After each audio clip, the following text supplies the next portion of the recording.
procedure. How likely are you to do that now?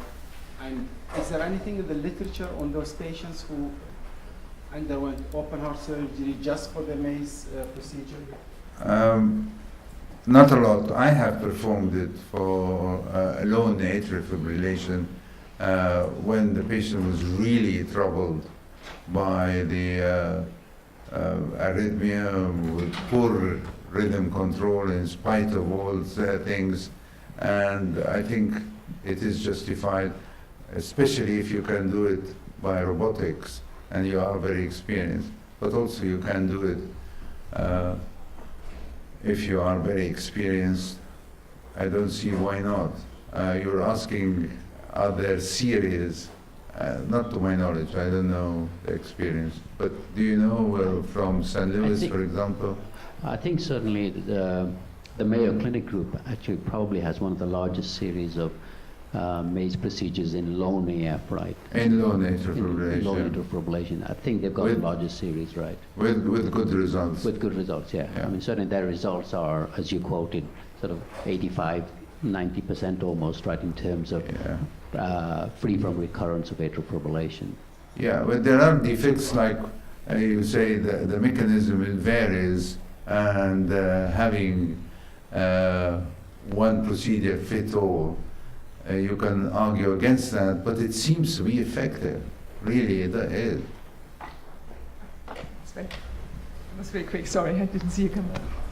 I was actually there's a nice minimal invasive strategy as well, and you showed the AtriCure clamp, the bipolar clamp. Yeah. I showed the clamps, and you can do it through small incisions and robotics, like reported in our journal. And I think that's quite a nice way of making it acceptable for the patient, because I think patients are slightly scared for having a large operation. Well, it depends what you call a large operation. No, that varies.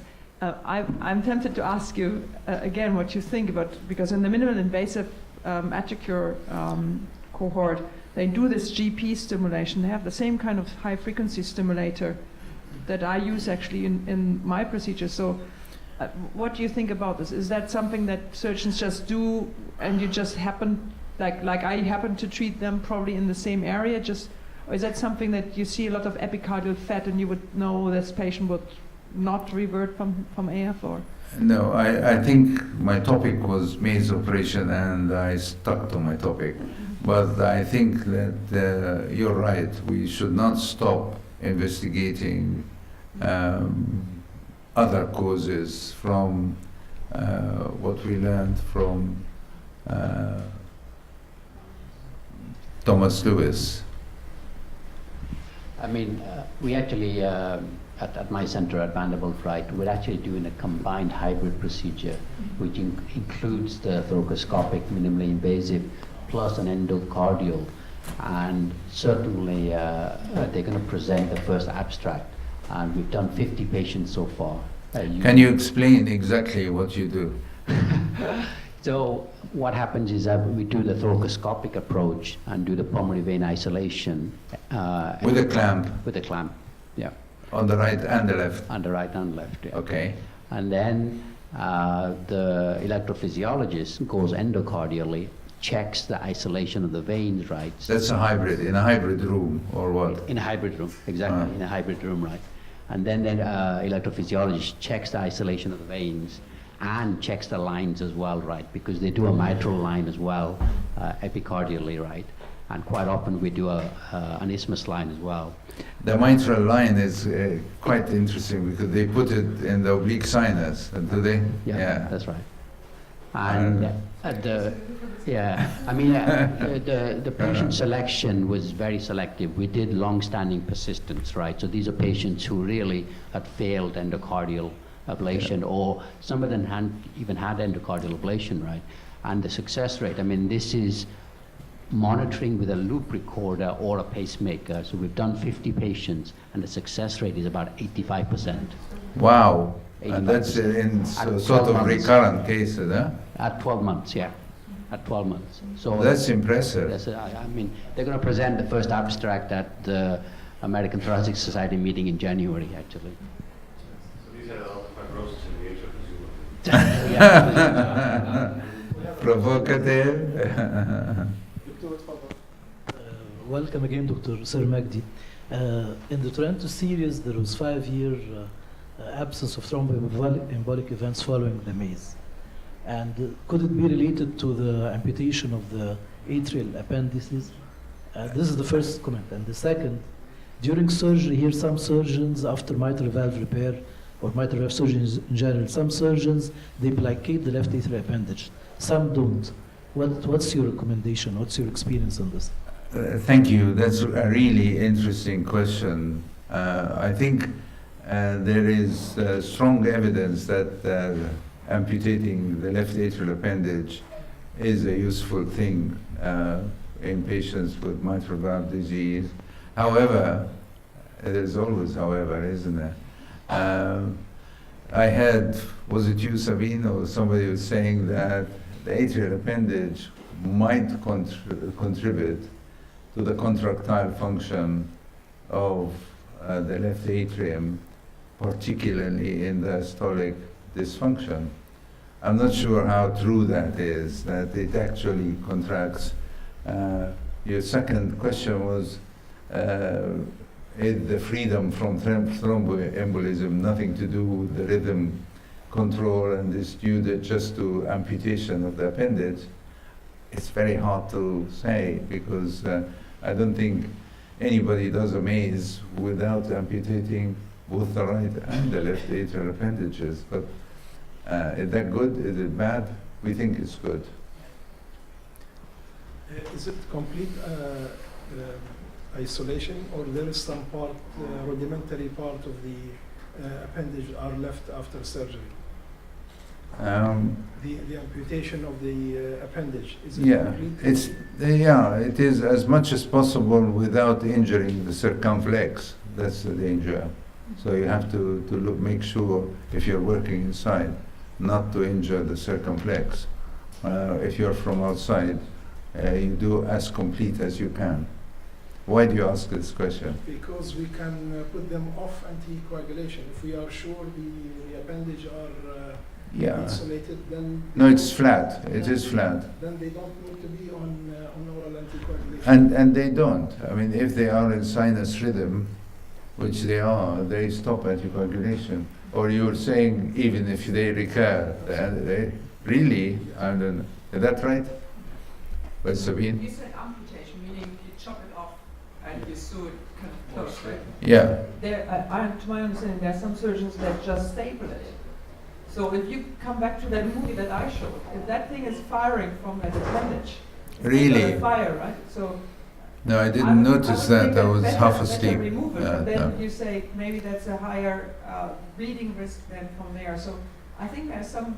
I mean, I've heard a couple of surgeons saying, I'm not touching the appendage. And I remember Gérard Girondin telling me this is the most important part of the heart operation. No matter what you do, you have to take the appendage off. So I think that's. I think there are different ways of dealing with the appendage, but there is strong evidence that removing the appendage reduces the rate, or dealing with the appendage reduces the rate of thromboembolism. Mm-hmm. So, however, whether amputating it completely or ligating it gives you different rate of thromboembolism, that I don't think has been studied. Mm-hmm. But it is an interesting point that if you just oversaw it, as a lot of people tend to do, Or ligated. Or, as you say, put a stapler. yeah, you might still have some activity that continues to fire, but I think it is generally accepted to be a great benefit. Because one of the treatment is in patients who are having problem with anticoagulation, we put an occlusive device. I was going to ask that question. Yes. That's how popular that is, because I hear different reports. How popular? Do you still put an occlusive device for left atrial occlusive device? I personally am very hesitant. Sorry? I'm very hesitant of that approach. You're hesitant. Especially there's a prospective trial going on in the trust actually in Toronto, and there's also the minimal invasive study that I'm also quite hesitant at the moment about. The problem is that if you do that after an ablation, for example, so the argument is they isolate the left atrial appendage, and then because when it's isolated, it's actually so thrombogenic that you have to do something about it. With the device. With the device. So they ablate the patients, they isolate the appendage, and then they pluck it off. Yeah. And quite frankly, I'm really reluctant to say that this is a good approach, because very few patients, if you would show me that every patient that gets that is firing from the appendage, I would buy it and say, okay, that's a good strategy for that kind of patient. But if you don't, and if you have reconduction, for example, from the vein or any other area, you have to come back and ablate again, which the chances in percutaneous approach is quite there. Yeah, so it's a quite good chance that the patient comes for a second ablation. You know, So what, I mean, I don't follow, why should take... So if you have to re-ablate on the ridge, for example, for the lateral veins, reconduction on the area that faces... The device is in your way, or have a corridor or something? Or, you know, it might just act as a heat sink. As a heat thing? Oh my And the God. nitinol just conducts the energy away, so you're not going to make a proper lesion anymore. So Really? I'm quite hesitant. We have to prove first that we have really done everything, and then we can, I think, pluck it. That's an I'm interesting I'm point. hesitant. But Dr. Nadal, what's your line of thinking along, in relation to this? I agree with Sabine. The current guideline, it is a 2B indication. It's only reserved with patients who have a side effect from the oral anticoagulant. But in patients, I mean, the understanding, if we plug the left atrial appendage, the risk of stroke goes way down, and we should get... Even if you are in atrial fibrillation and discontinue anticoagulants? Yes. And Yes. This is the question why we ask the surgeon if they do a complete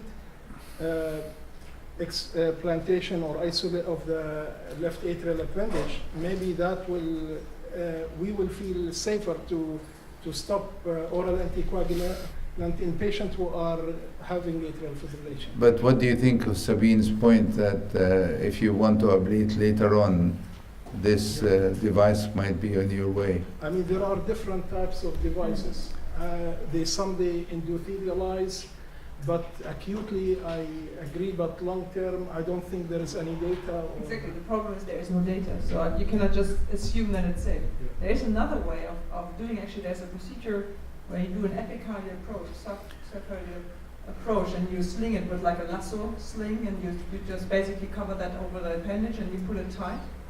And it's for cardiologists, not for surgeons, obviously. It's kind of the quick fix, and you would say, But there is that's no all difference. that is needed, then, Anymore? yeah. Okay. I mean, can I ask Dr. Abdulaziz, how often do you encounter atrial fibrillation in rheumatic mitral valve surgery? That's a good point, a good question, because we don't see it a lot. I mean, Like, really, most of the patients are in sinus rhythm, 10%, 20%? No more than 10%.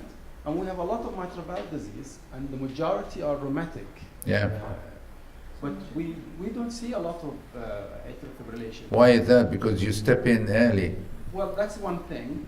Maybe the pathology is different when it comes to Qatar. valve disease. I also go to Yemen, and I do a lot of mitral valve surgery in Yemen. Yemen is, by the way, 22 million people, and they only have one cardiac center. So all of the patients descend into that cardiac center. And I cannot remember, and I've been going there for 7 years, and I cannot remember ever meeting a single mitral valve with atrial fibrillation. Yes, it's almost non-existent. Oh, interesting. We see younger people. We do see younger people, but we do see some older people as well. Mitral valve with Rheumatic mitral valve disease. because in the registry, 20, I think up to 20%. Also, like reversed atrial fibrillation was associated with valvular heart disease. 19%, I think, even. We can't hear you, Dr. Jassim. Please use the microphone.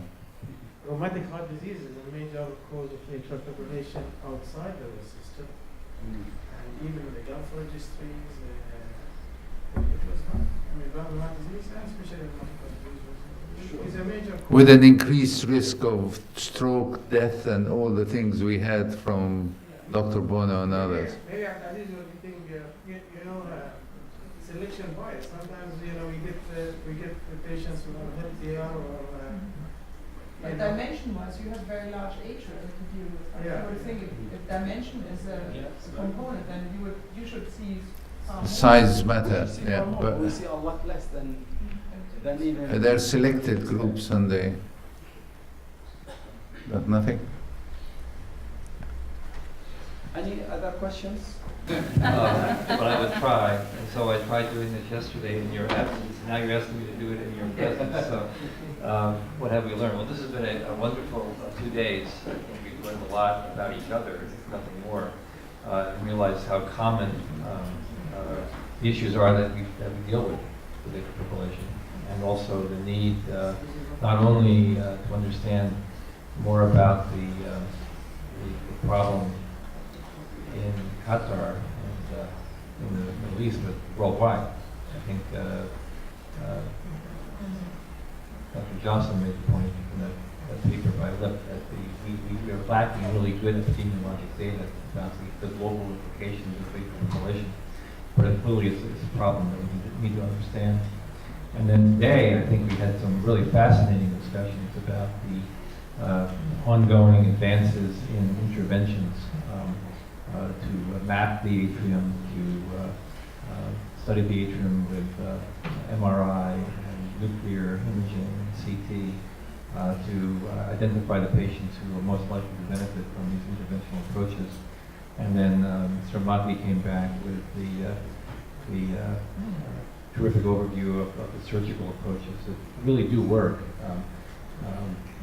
I never believed in the maze procedure, Mahdi, until we had surgeons at our institution who could do it and do it very well. And now I'm a big believer.